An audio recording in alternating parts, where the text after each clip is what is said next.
안녕하십니까. 반갑습니다. 새만금TV입니다. 오늘 또 여러분들 재테크에 대한 이야기 이어가 보도록 할 텐데요. 이야기하기에 앞서서 재테크라고 하는 관점에서 볼 때 우리는 가장 먼저 생각을 해야 될 게, 항상 제가 여러분들한테 말씀을 드리는 것처럼 세계적인 어떤 큰 흐름을 이해하는 것이 상당히 또 중요하다라고 말씀을 좀 드려보도록 하겠습니다. 그 이야기는 뭐냐면, 세상의 흘러가는 흐름, 그리고 숲을 볼 수 있는 시야, 이런 부분들을 통해서 앞으로 세상이 어떻게 흘러갈 것인가, 또 거기에 발맞춰가는 어떤 대한민국, 그렇게 되었을 때 어느 지역이 앞으로 뜰 것인가, 뭐 이런 부분들 여러분들 좀 말씀을 좀 드려보도록 할 텐데요.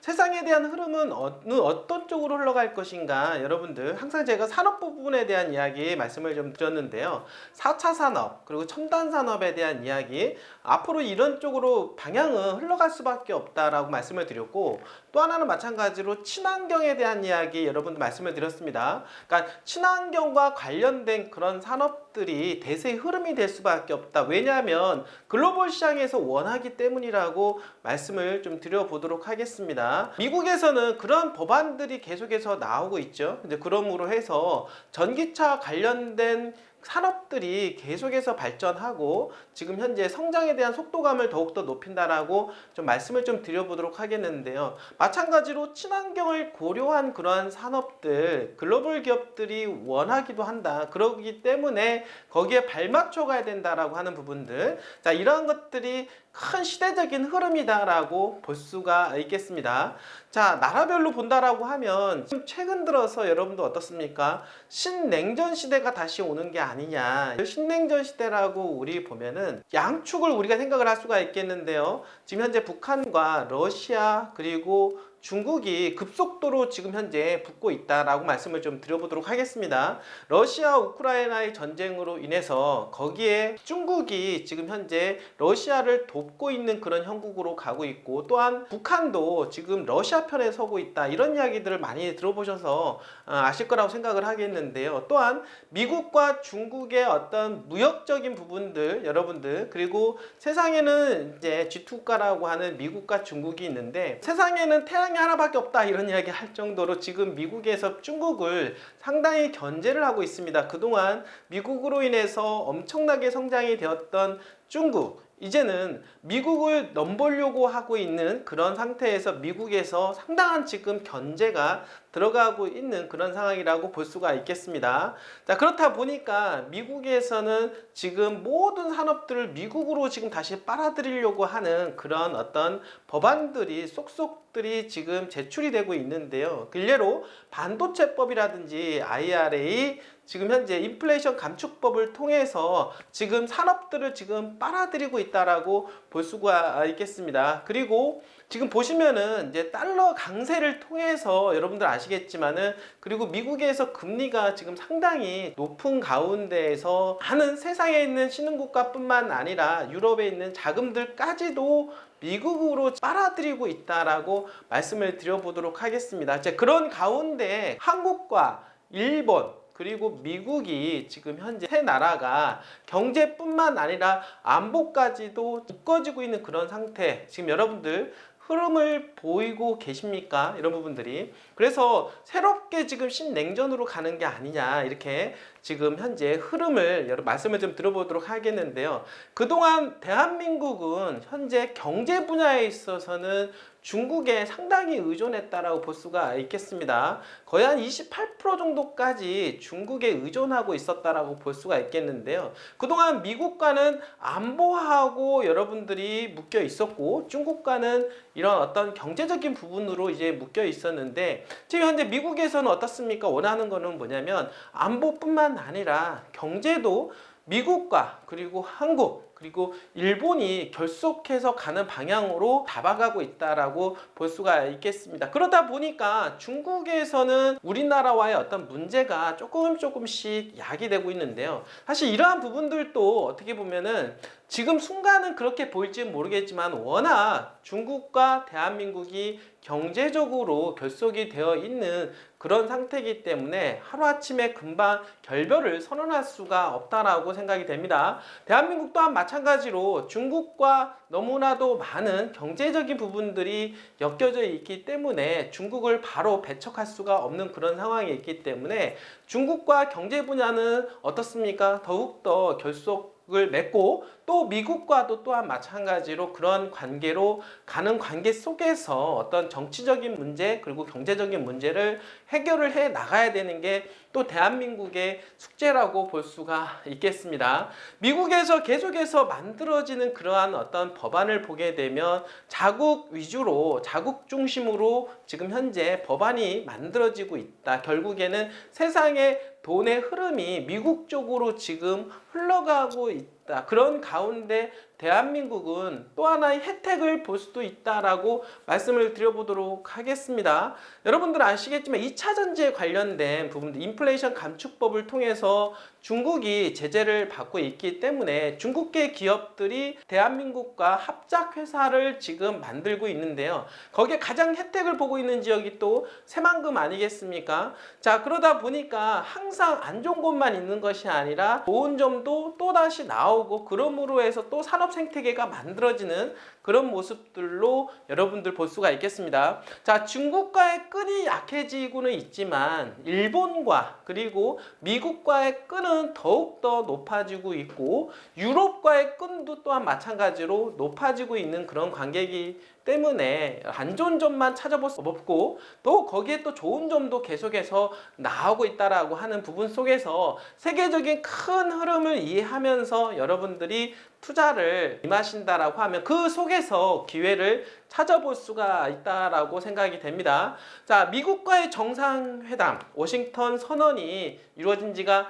얼마 되지 않았는데요. 또 이제 일본에서 대한민국의 지금 일본 총리 기시다가 지금 찾아오게 되었고 양 국가 간의 정상회담이 이루어지게 되었습니다. 그동안 경제적으로 상당히 문제가 있었습니다. 일본의 그 위안부 문제로 인해서 지금 화이트리스트에 올라와 있는 대한민국 그러한 문제 경제적인 부분과 그리고 안보가 느슨해져 있었던 부분들을 이번 정상회담을 통해서 더욱더 결속력을 갖추게 되고 그리고 앞으로 있을 G7 정상회담 그리고 미국과 한국, 일본이 이루어질 수 있는 그런 어떤 정상회담 속에서 더욱더 안보 또 경제적으로 결속이 이루어질 것으로 생각을 해볼 수가 있겠습니다. 자, 그렇다라고 하면 앞으로 일본과의 관계가 어떻게 될까요? 일본과의 관계는 더욱더 좋아지리라 저는 생각을 하게 됩니다. 그렇다 보면은 일본에 있는 기업 또한 마찬가지로 대한민국에 눈독을 들일 수밖에 없고 그렇다라고 하면 일본계 기업들이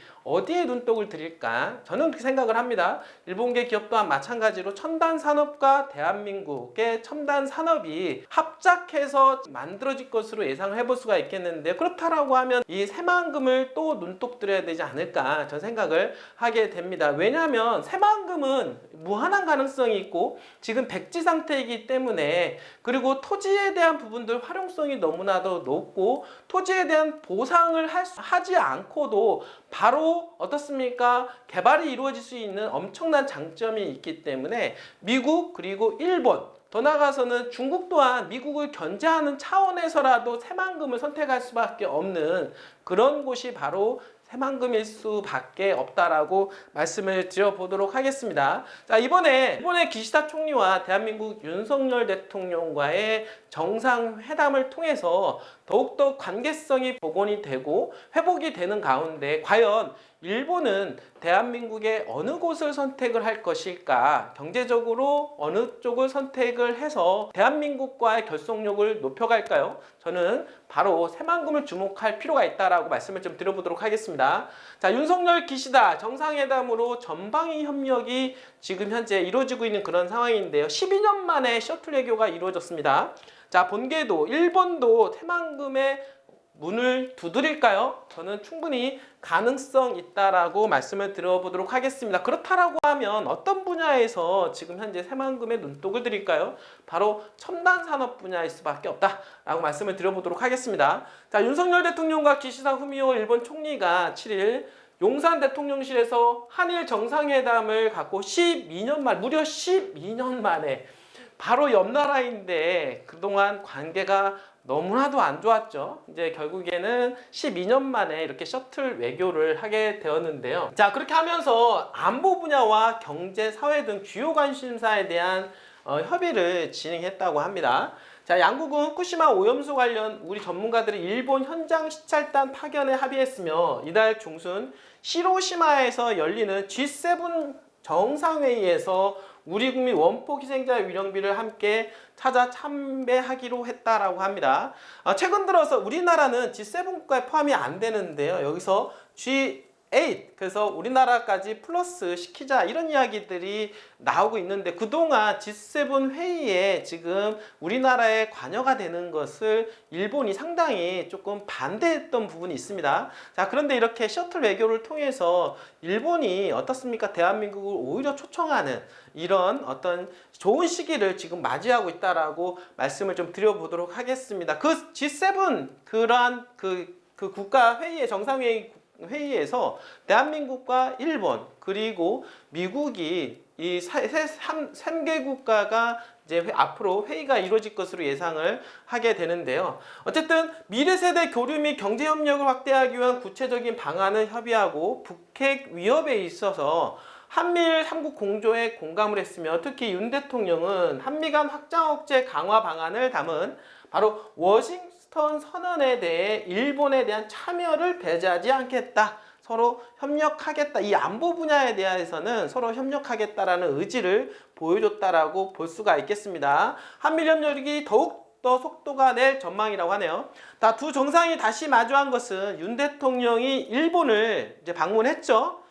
방문한 3월 16일 이후에 52일 만에 기시다 총리의 방한은 지난 2011년 노다 요시히코 총리의 서울 방문 이후 12년 만에 이루어지는 일본 총리의 양자 방한이기도 하다라고 볼 수가 있겠습니다. 원래는 기시다 총리가 7월 달쯤에 방문할 것으로 예상을 했었는데요. 이번에 이제 일본에서 G7 국가 정상회의가 있기 때문에 그 전에 대한민국과 지금 어느 정도의 어떤 말을 맞춰 놓고 그리고 일본, 미국, 그리고 대한민국 이렇게 3개 국가 정상회의를 개최를 할 것으로 예상을 해 볼 수가 있는 것입니다. 자, 경제협력 역시 우리 반도체 제조업체와 반도체 제조업체 일본의 우수한 소부장 기업들의 반도체 공급망 구축을 위해 공조하고 자, 앞으로 우주 분야와 양자 분야, 그리고 AI 인공지능, 그리고 디지털 바이오, 미래 소재 등 첨단 과학기술 분야에 대한 공동연구와 R&D 협력을 추진하기로 했다라고 이야기하고 있습니다. 바로 이러한 것이 바로 이제 첨단 산업하고 관련됐다고 볼 수가 있겠는데 새만금은 어떻습니까? 첨단 산업의 메카이자 재생 에너지의 메카 아니겠습니까? 당연히 그 키워드에 맞게끔 새만금하고 관련되어서 지금 이런 일본 기업들이 투자가 이루어질 가능성도 상당히 높다라고 말씀을 좀 드려보도록 하겠습니다. 두 정상은 지난 3월 회담에서 합의된 외교안보 당국 간 안보 대화와 NSC 간 경제안보 대화 그리고 재무장관 회의 등 안보 경제 분야의 협력체가 본격 가동되고 있다는 점을 환영했고 양국의 대표적인 비우호적 조치였던 화이트 리스트 수출 절차 간소화 혜택을 주는 백색 국가 리스트의 원상 회복을 위한 절차들이 착실히 이행되고 있다는 점도 확인했고 또한 한일 미래 파트너십 기금 등이 정식 출범을 앞두고 막바지 준비를 하고 있는 상황도 공유했다라고 이야기하고 있습니다. 자, 이렇게 지금 현재 일본과의 관계가 지금 회복되고 있는 마무리 국면에 있다라고 볼 수가 있겠습니다. 자, 그동안 미국도 상당히 어려웠죠. 일본과 대한민국이 현재 상당히 관계성이 안 좋다 보니까 이렇게 세 나라의 공조 체계를 유연하기가 힘들었었는데, 이번 윤석열 정부가 들어오면서 급속도로 일본과의 관계가 좋아지는 가운데 미국과 그리고 일본과 대한민국이 세 개의 국가의 파트너십으로 지금 현재 안보뿐만 아니라 경제 분야까지 만들어지고 있는 그런 관계라고 볼 수가 있겠습니다. 자, 윤 대통령은 기시다 총리와의 우위와 신뢰를 바탕으로 새로운 미래를 향해 한층 더 깊어진 양국 간 협력을 추진해 나갈 것이라며, 이를 위해 앞으로도 우리 두 정상은 형식에 구애받지 않고 계속해서 긴밀하게 소통하고 협력해 나갈 것이라고 말을 했습니다. 자, 대한민국, 일본, 그리고 이 미국이라고 하는 이 세 나라가 더욱더 긴밀해지고 있는 그런 관계 속에서 안보 분야 뿐만 아니라 사회, 경제 분야까지 확장되고 있는 그런 추세다라고 말씀을 좀 드려보도록 하겠습니다. 물론 대한민국 어떻습니까? 위기이자 기회가 될 수 있다라고 하는 부분들 여러분들 항상 생각을 하시면 되고요. 위기는 어떻습니까? 중국과의 관계가 위기가 올 수가 있다라고 하는 부분과 미국과 일본과의 관계가 좋아지고 있다라고 하는 새로운 국면의 기회를 또 잡아가고 있는 그런 가운데 대한민국이 있다라고 말씀을 좀 드려보도록 하겠습니다. 자, 대한민국은 우월한 국가입니다. 이런 관계 속을 어떻게 잘 풀어나갈지 한번 지켜보는 것도 우리의 몫이라고 생각이 되는데요. 저는 이런 관계 속에서 중국도 대한민국을, 우리나라를 놓을 수 없다라고 하는 것이죠. 왜냐하면 미국과의 관계를 당연히 소홀해지는 것을 싫어합니다. 그러면 대한민국을 잡아야 된다라고 하는 부분들 있기 때문에 대한민국과의 우호적인 관계는 계속해서 지속될 거다라고 생각을 하고 있고, 자, 대한민국 입장에서는 중국과 미국 두 마리의 큰 대국을 잡을 수 있는 경제협력 분야에서 잡을 수만 있다라고 하면 한층 더, 한 단계 더 도약할 수 있는 그 대한민국이 될 것이라고 생각을 하고, 그 중심에는 바로 새만금이 있을 수밖에 없다라고 말씀을 좀 드려보도록 하겠습니다. 자, 미래의 그 새만금에 투자할 계획이 있으신 분들은 여러분들 언제든지 새만금TV에 전화 주시기를 바라겠습니다. 자, 끝까지 시청해주신 여러분들 진심으로 감사드립니다.